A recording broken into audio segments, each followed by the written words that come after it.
At 3 a.m., I whispered to him to stop because I physically couldn't take anymore. He just looked at me with eyes I didn't recognize and whispered, "Strangers don't stop." My husband is usually done in 20 minutes. It's nice, it's sweet, it's predictable. But last night, we played a game called Strangers, and I swear he turned into a machine. Hour one was intense.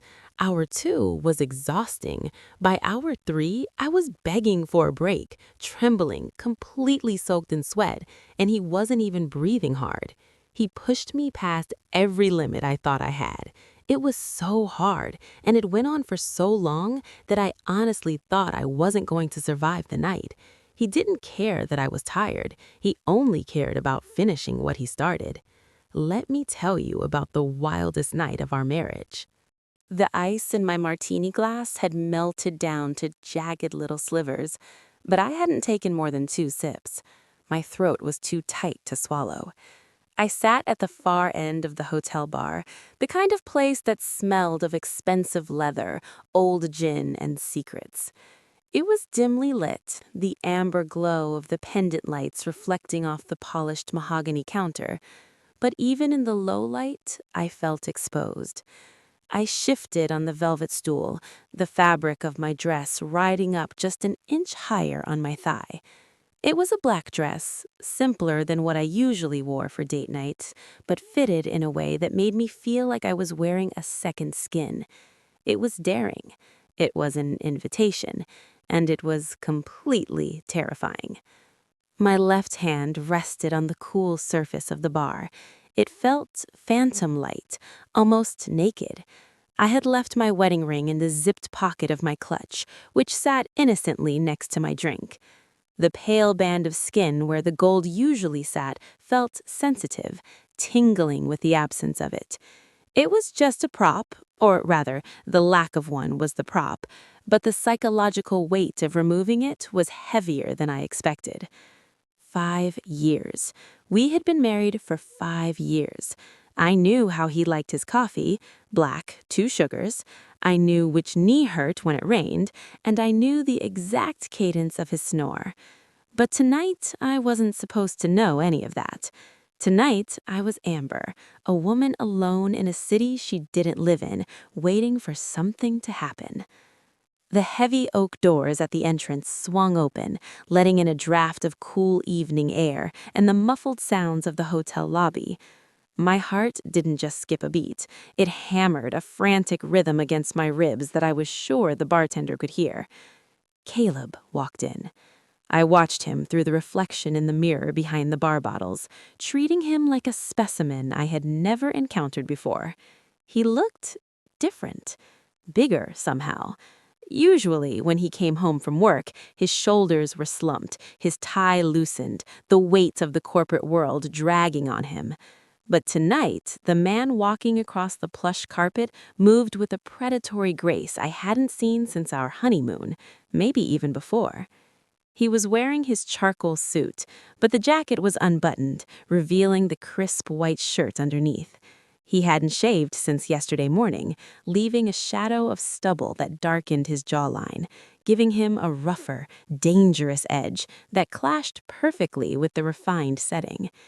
He didn't look around the room, searching for his wife. He wasn't looking for safety. He was scanning the room like he owned it. I gripped the stem of my glass, my knuckles turning white. This was the game. We had talked about it for weeks, whispered about it in the dark before falling asleep, giggling nervously at the audacity of it. But actually doing it, seeing him walk in not as my husband, but as a man on the prowl, it sent a jolt of electricity straight down my spine that made my toes curl in my heels. He paused near the entrance, his eyes sweeping over the scattered patrons, the businessmen talking shop in the corner, the couple arguing in hushed tones near the window, until his gaze landed on me. He didn't smile. That was the rule. No recognition, no, "Hey, honey," no softness. His eyes locked onto mine in the reflection in the mirror, dark and intense. It wasn't a look of affection. It was a look of assessment. He looked at the curve of my back, the exposed skin of my shoulder, and finally, my eyes. The heat in that stare was palpable, a physical weight that pressed against me. It made my breath hitch in my throat. He started walking toward the bar. He didn't rush. He moved with a terrifying, deliberate confidence, closing the distance between us with long, steady strides. He wasn't coming over to ask how my day was. He was coming over to claim something. My stomach did a somersault. I took a quick, desperate sip of my watered-down martini, needing something to wet my dry tongue. I turned my head slightly, breaking the eye contact in the mirror to look down at my drink, feigning a nonchalance I absolutely did not feel. The stool 2 spots away from me scraped against the floor. I felt his presence before I saw him settle in. He smelled of sandalwood in the cold, crisp air from outside, a scent I knew better than my own. But tonight, mixed with the adrenaline pumping through my veins, it smelled intoxicatingly foreign. "Whiskey," he said to the bartender. His voice was deeper than usual, stripped of the gentle lilt he used when he spoke to our dog or asked me about dinner. It was a command, rough and low, neat. I didn't look up. I swirled the olive in my glass, feeling the heat radiating off him from 2 feet away. The space between us crackled, charged with 5 years of history, compressed into the singular, thrilling fiction that we were absolute strangers. And looking at his hands resting on the bar, ringless just like mine, I realized with a shiver that I was ready to let this stranger do absolutely anything he wanted to me. He didn't look at me immediately. He took a slow, deliberate sip of his whiskey, the ice clinking softly against the glass, a sharp, clear sound that cut through the low hum of the bar's jazz music. I watched his throat move as he swallowed, my own mouth suddenly dry again. It was maddening the way he just sat there, existing in my space, radiating a heat that I could feel through the silk of my dress. Then he turned. He didn't swivel the stool. He just turned his upper body, resting one elbow on the polished wood of the bar, angling himself completely toward me. The movement was smooth, confident, and possessed a lazy sort of dominance that made my stomach tighten. "You look like you're waiting for someone who isn't coming," he said. The line was terrible. It was a classic, cheesy pickup line that belonged in a bad movie or a cheap romance novel. If Caleb, my Caleb, had said that to me over dinner at home, I would have laughed in his face and thrown a napkin at him. But this man, this stranger in the dark suit with the hungry eyes, it didn't sound cheesy. It sounded like a challenge. I swallowed hard, fighting the urge to fidget with my clutch. I had to play my part. I tilted my head slightly, offering him a coy, guarded look through my lashes. "Maybe I just like drinking alone," I replied, my voice coming out breathier than I intended. He didn't smile. He didn't offer a polite chuckle or a charming retort. Instead, his gaze dropped from my eyes, dragging slowly down the line of my throat, lingering on the curve of my chest, and then lower to where my leg was crossed over the other. It wasn't a polite glance, it was an inspection. He looked at me the way a wolf looks at a deer it has already decided to chase, not with malice, but with an absolute, undeniable intent to consume. "A dress like that," he murmured, his voice dropping an octave, vibrating in the small space between us, "is a waste on a lonely drink." My heart hammered against my ribs so hard I thought he could see the fabric of my dress trembling. This wasn't the sweet man who rubbed my feet after a long shift. This was a man who wanted something, and he wasn't asking for permission. He was stating a fact. He stood up then, picking up his glass. He took the 2 steps necessary to close the gap between us and placed his drink down next to mine. He didn't ask if he could join me. He just invaded my personal space, towering over me while I sat on the stool. The scent of him, sandalwood, whiskey, and pure, raw masculinity flooded my senses. "I'm done waiting," he said, his eyes locking onto mine again. The intensity in them was scorching. There was no small talk in those eyes, no questions about my job, no inquiries about where I was from. He didn't care about my personality right now. He only cared about the reaction he was pulling out of me. He signaled the bartender with a sharp nod. "Put hers on my tab," he ordered, pulling a black credit card from his pocket and sliding it across the mahogany surface. He didn't even look at the bill. He turned back to me, leaning in close. His lips brushed against the shell of my ear, sending a violent shiver cascading down my spine. "You have a room here?" The question was blunt, direct. It stripped away any pretense of a date or a courtship. It was a transaction of desire, pure and simple. I couldn't speak. My voice had abandoned me completely. I could only nod, a jerky, desperate motion. "Good," he whispered, pulling back just enough to look me in the face. His hand reached out, his fingers brushing against my bare arm, his touch searing hot against my cool skin. He wasn't holding my hand. He was gripping my arm, guiding me. "Finish your drink. We're leaving." He didn't wait for an answer. He stood there, watching me, waiting for me to obey. And God help me, the thrill of that command, the absolute certainty in his voice, made me drain the rest of my martini in one gulp and stand up on shaky legs to follow him.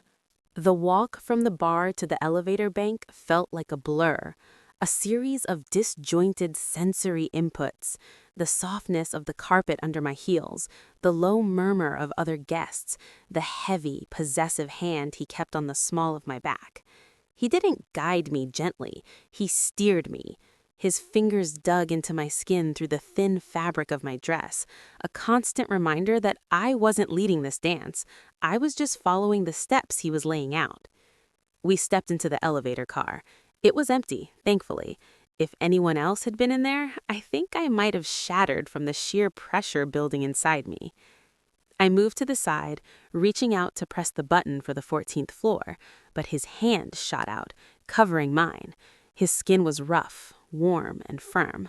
He didn't press the button immediately. He just held my hand there against the panel, trapping it. He looked at me, his eyes dark and unreadable, before pressing the button himself, his thumb brushing against my knuckles in a way that felt less like a caress and more like a claim. The doors slid shut, sealing us in. The silence was instant and heavy, broken only by the mechanical hum of the lift beginning its ascent. He didn't move to the other side of the car. He didn't lean against the wall to give me space. Instead, he stepped directly behind me. I stared at our reflection in the polished brass doors. I looked small, flushed, my chest rising and falling rapidly, and looming behind me was this stranger wearing my husband's face. He stood close enough that I could feel the heat radiating from his chest against my back, but he wasn't touching me, not yet. That cushion of air between us was electric, thick with anticipation. I watched in the reflection as he leaned down. I felt his breath, hot and steady, ghost across the sensitive skin of my neck. I squeezed my eyes shut, gripping the brass handrail until my fingers ached. "You have no idea what you just agreed to," he whispered. His voice was a low rumble, vibrating straight through my spine. It wasn't the voice he used when we planned our weekends. It was devoid of negotiation. "I'm not going to be nice to you tonight." The words slow and deliberate, dripping with intent. "I'm not going to make love to you. I'm going to take everything I want, and I'm going to keep taking it until you have nothing left to give." My knees wobbled.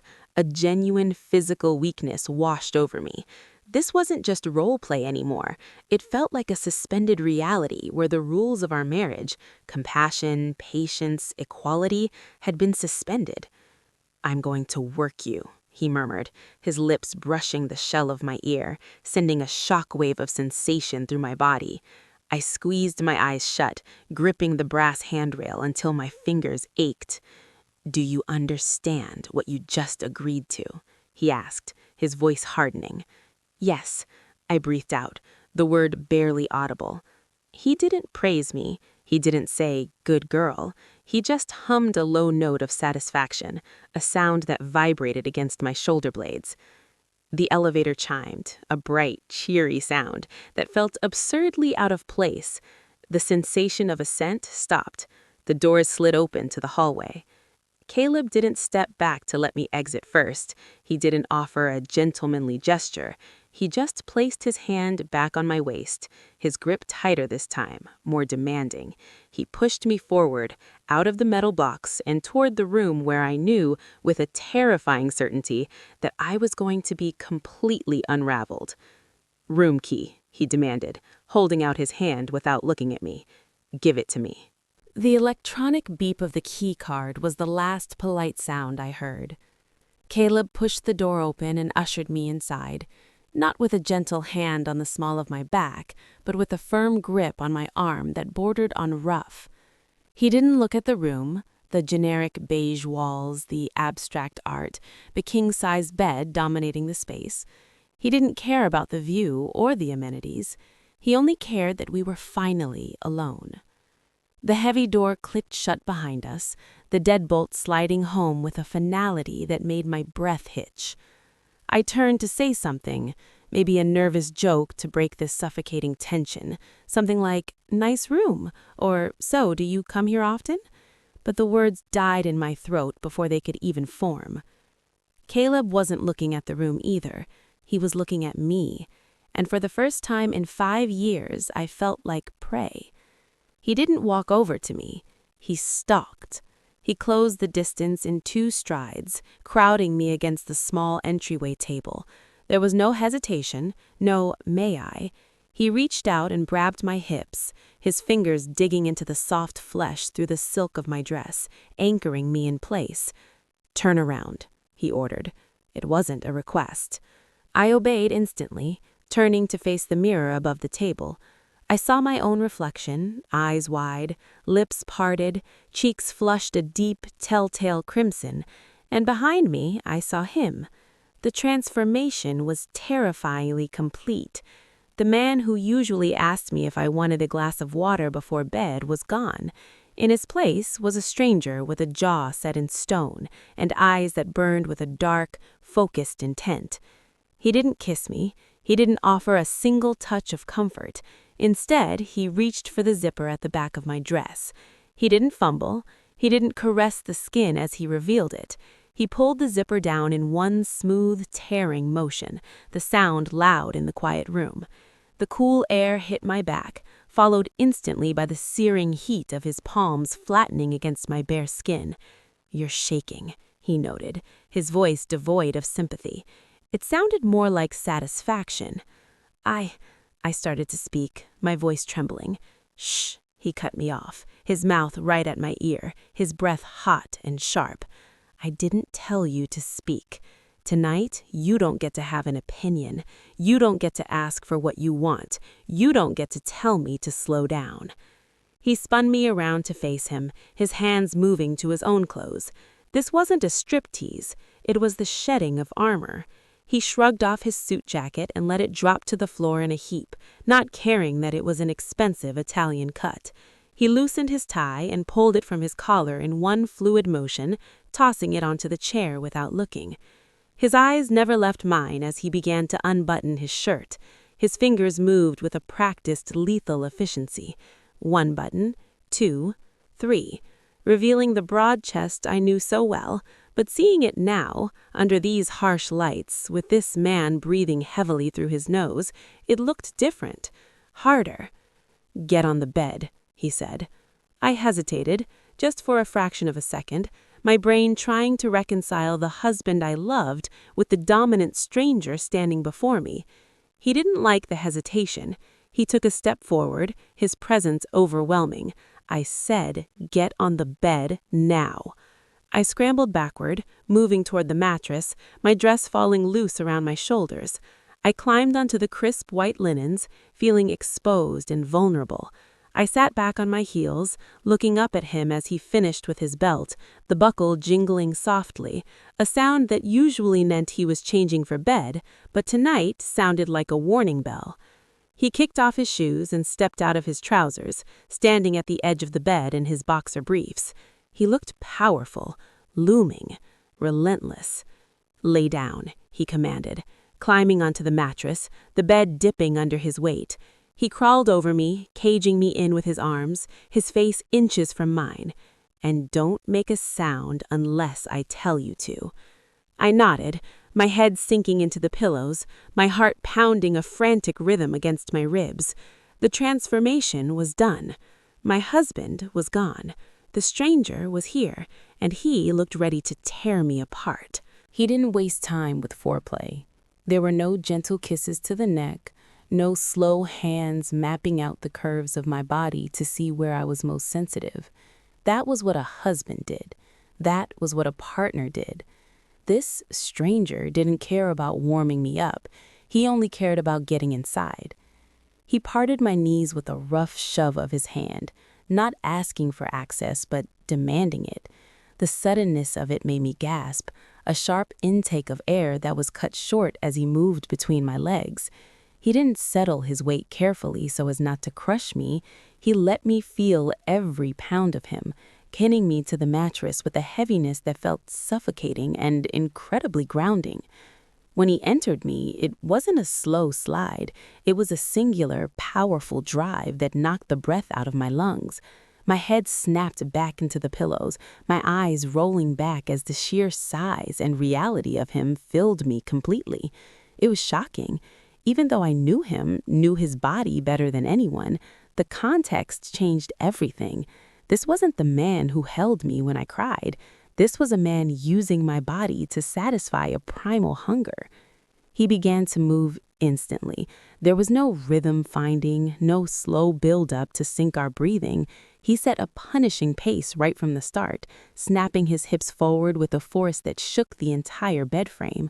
The headboard banged rhythmically against the hotel wall, a thud, thud, thud that echoed the frantic pounding of my heart.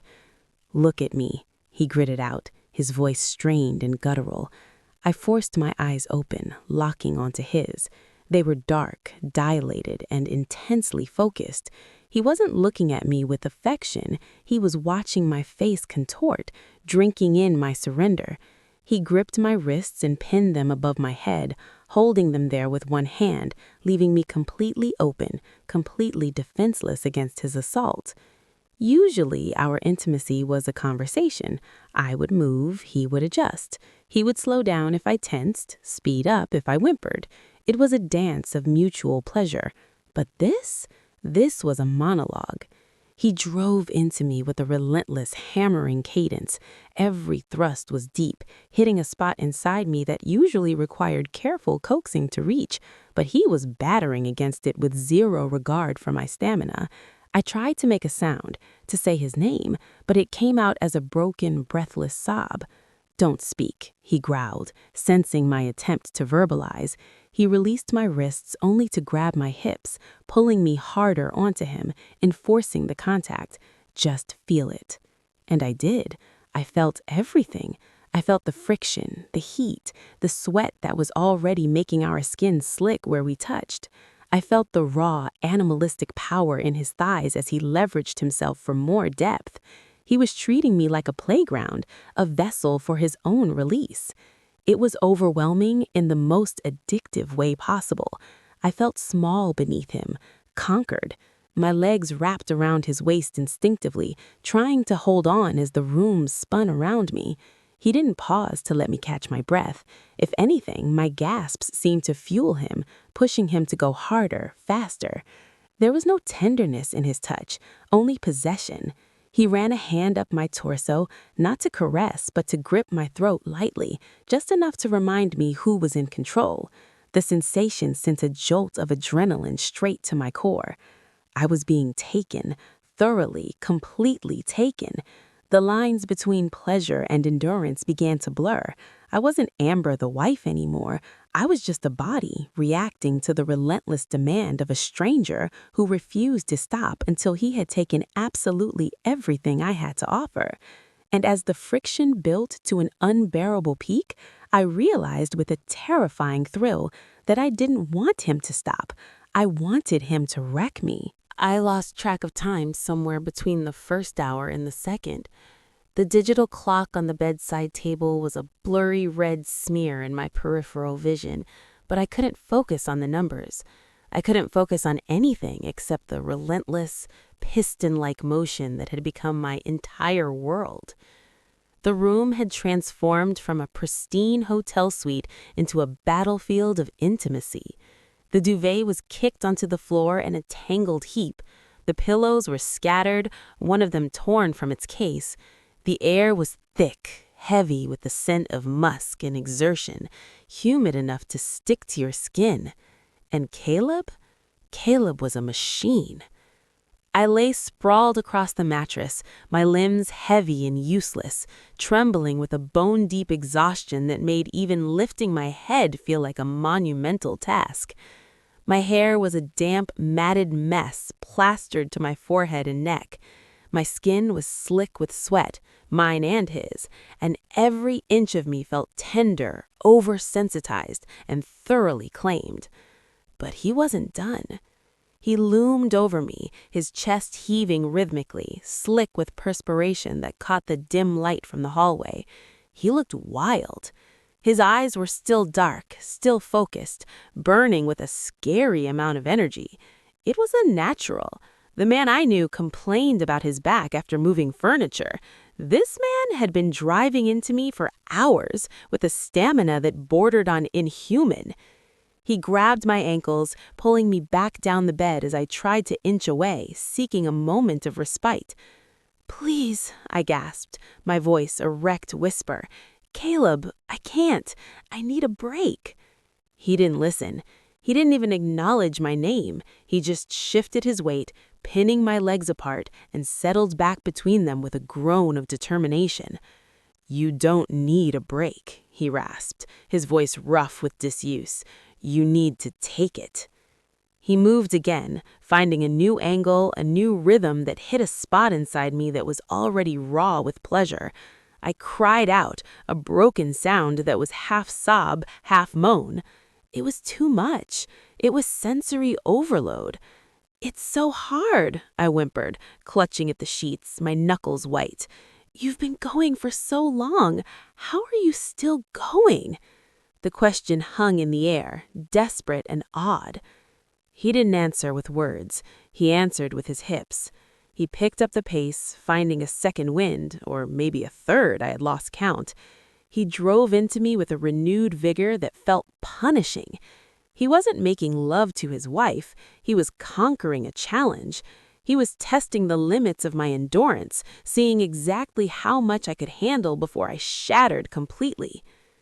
"You're profound," he grunted, the effort straining the cords of his neck. "You're taking every inch." I had no choice. My body betrayed me, rising to meet him even as my mind begged for sleep. The friction was intense, a burning fire that consumed everything. I was trapped in the cycle of his endurance, a passenger on a ride that refused to end. He flipped me over, his hands large and commanding on my hips, pulling me flush against him. The change in position knocked the wind out of me all over again. I buried my face in the mattress to muffle my screams as he started up again, relentless, unyielding, powerful. I felt tears prick at the corners of my eyes, not from pain, but from the sheer intensity of it. I was completely at his mercy, utterly wrecked, and as he pushed me toward yet another peak I didn't think I had the energy to climb, I realized I had never felt more possessed in my entire life. He was going to break me, and I was going to let him. The first thing I registered was the light. It wasn't the soft, romantic glow of the bedside lamp anymore. It was the aggressive, unfiltered morning sun slicing through the gap in the heavy blackout curtains. It hit me right in the eyes, pulling me out of a sleep so deep it felt more like a coma. I tried to roll over to escape the glare, and that's when the reality of the night before came rushing back. A groan escaped my lips before I could stop it. Every single muscle in my body protested the movement. My lower back was stiff, a dull ache radiating outward. My inner thighs felt like I had run a marathon uphill without stretching. My skin felt sensitive, abraded by hours of friction and sweat. I froze, letting the sensation wash over me. It wasn't a bad pain. It was a heavy, satisfied throb that permeated my bones. It was the feeling of being thoroughly, completely used up. I turned my head slowly on the pillow, wincing slightly as my neck cracked. Next to me, Caleb was sound asleep. He was sprawled on his stomach, one arm hanging off the side of the bed, his face buried in the pillow.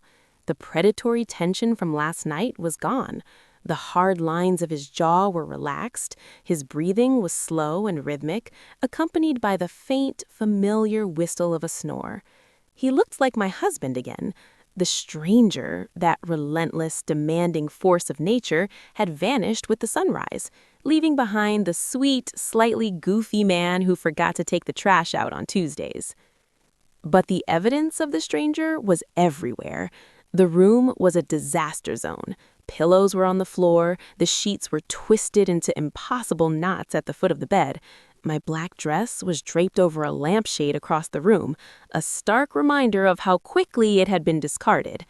I needed the bathroom, badly. I pushed the duvet cover down, the cool air hitting my skin. Sitting up required a monumental effort. I swung my legs over the edge of the mattress and planted my feet on the carpet.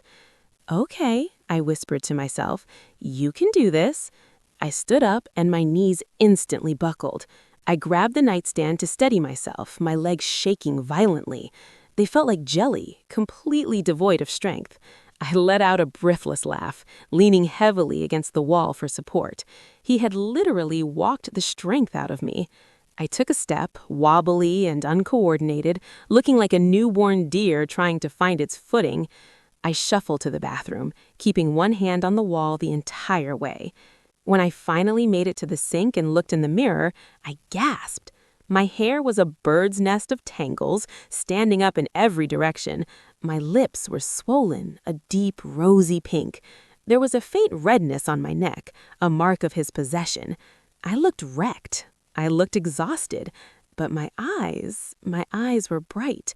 They were alive in a way they hadn't been in months. I splashed cold water on my face, the shock of it helping to ground me. I dried off and slowly, painfully made my way back to the bed. Caleb shifted as the mattress dipped under my weight. He mumbled something incoherent and reached out blindly, his hand finding my hip. He pulled me closer, tucking me into his side, his body heat wrapping around me like a blanket.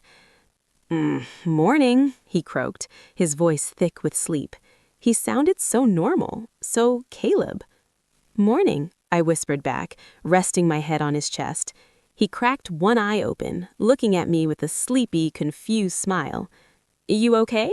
You look tired." "Tired doesn't even begin to cover it, Caleb. I can't feel my legs." He grinned, a flash of that dark, knowing stranger glinting in his eyes for just a second before disappearing again. He kissed the top of my head, his arm tightening around me. "Good," he murmured, drifting back to sleep. I closed my eyes, listening to his heartbeat, slow, steady, strong. We would go back to our normal lives today. We would check out, drive home, walk the dog, and talk about work. But as I lay there, aching in the best possible way, I knew something had shifted. I knew that beneath the husband I loved, there was a stranger waiting to come out again, and I couldn't wait to meet him next time.